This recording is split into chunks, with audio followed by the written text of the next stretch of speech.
He came into the BBC, we conducted the interview. Immediately after the interview, I'm told 3 people from Special Branch were in BBC premises. They arrested the man.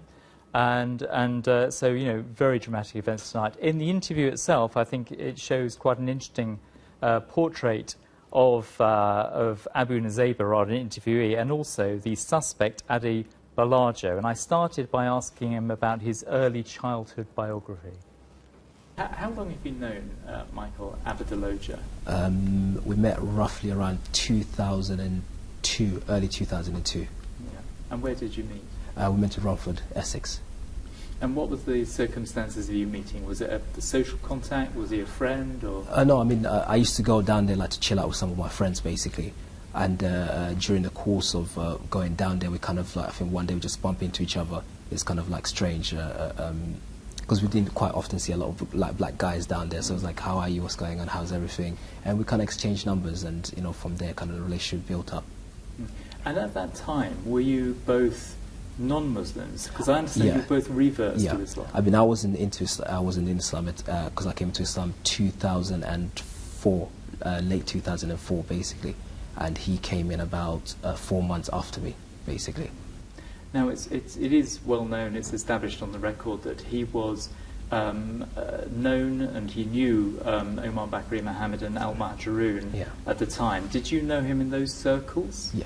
I mean, he used to attend some of the activities there, but he was quite an independent guy. He was never stuck to one particular group or anything like that. He would go to various circles, listen to various people and so forth. So he wasn't really kind of like stuck only with, you know, Omar Bakri or Anjem Chowdhury and so forth. Like, he would float about basically.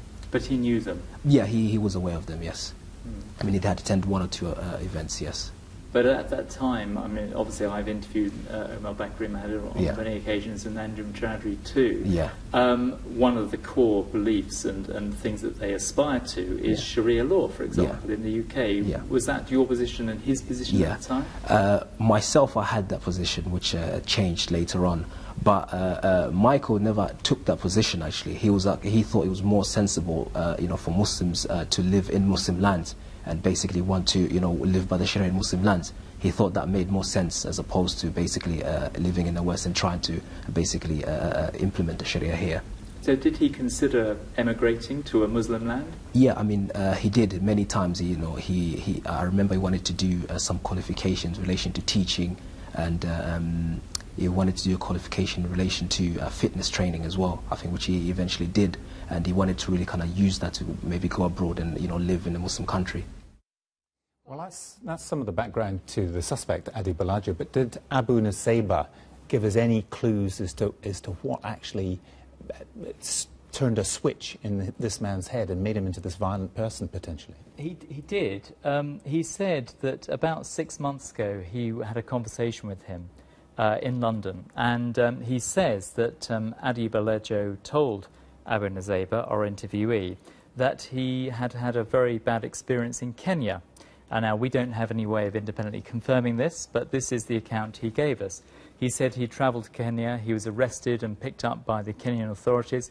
He alleges he was tortured and abused, and he says that he noticed that fundamentally changed his mindset after that experience. I think we're going to see something here.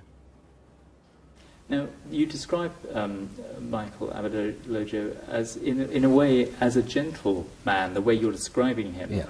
The contrast with someone who is capable of murdering someone on British streets is very, very stark indeed. Definitely. How do you understand that? Yeah, I mean, I believe certain events that happened to him recently kind of had an impact in shaping, you know, that change. And although that change wasn't necessarily one that became overt, you know, aggressive or anything like that, he just became more kind of, you know, reclined and less talkative and so forth, like he wasn't his bubbly self, basically, you know.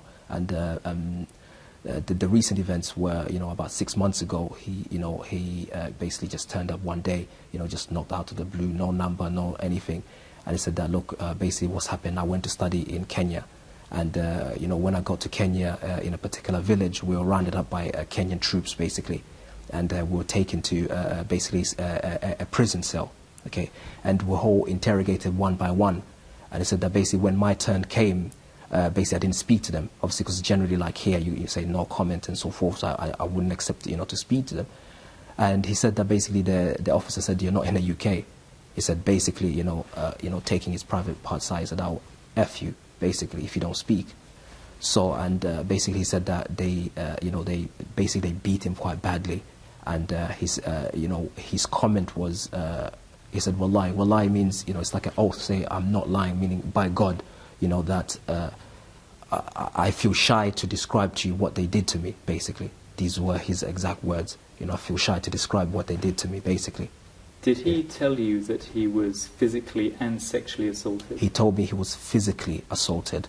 He told me he was sexually threatened.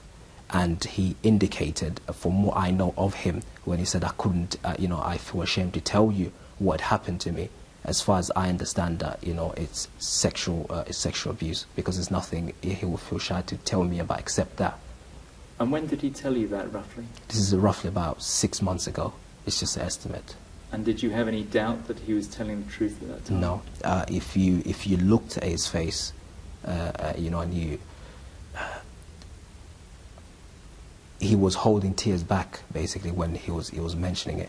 You know, I mean, my impression when I heard it is I wanted to hug him. You know, he's a close friend of mine. You know, and I wanted to kind of hug him. You know, like a brother. You know, to say it's okay. You know, it's fine. You know, don't worry about it. So your judgment is that he had quite a profound change of personality after that? Definitely, he just became.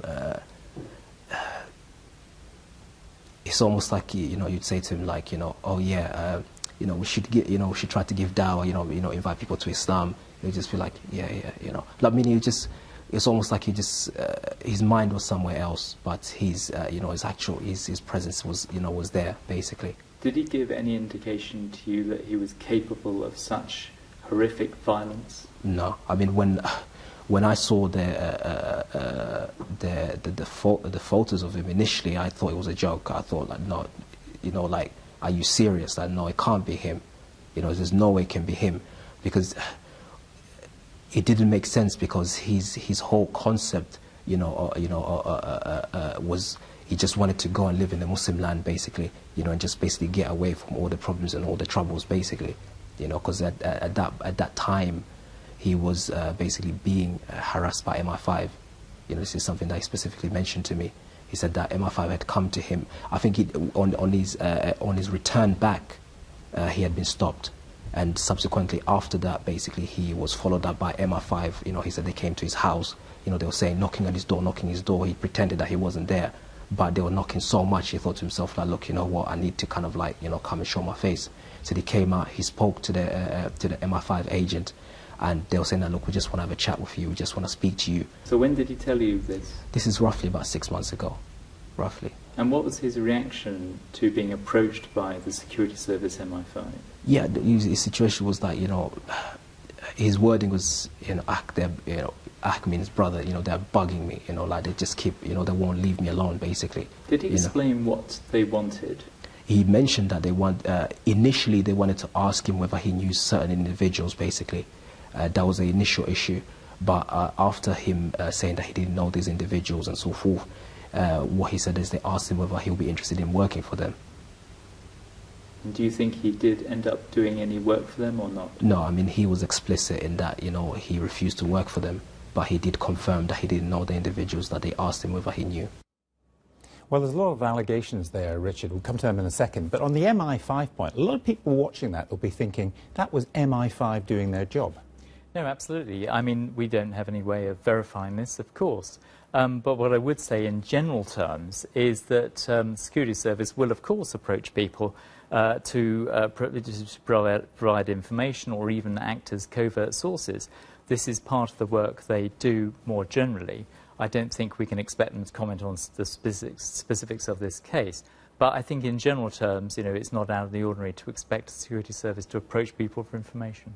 And in terms of what we heard about Kenya there, I mean, Kenya for some people is a tourist destination, but Kenya for some other people is a route into Somalia and to joining Al-Shabaab, which is an Al-Qaeda affiliate, and also Kenya itself has had a severe terrorist problem. Yes, indeed. It certainly is. And, you know, on this man's account, we hear that, that he was picked up by the Kenyan authorities. Again, we don't have any way of substantiating this at the moment. It's plausible as a story, one could say that. We will have to wait and see whether we can actually get other corroborating evidence to back that up. And in terms of your interviewee, Abu NUSAYBAH, what was his reaction to these horrific events a couple of days ago? And if he knew, I mean, would he have done anything to stop something like this? Yeah, he was quite clear, actually, in the interview. I mean, he is quite open about having been influenced by Bakri Mohammed al-Muhajirun, this Islamist group, in the past. However, he was very clear tonight in saying that if he had been told, which he said he wasn't, about any plans for these kind of horrific violent attacks, he would have done his best to dissuade this young man from carrying those out. He says it's not justified. And his reaction actually to what he saw then? Yeah, the horror that everybody else had, or? He tells me he was horrified by it. Yeah, he couldn't believe it when he saw the images. He couldn't believe this was the young man he used to hang around with in 2002, 2003. He was very, very shocked, so he says.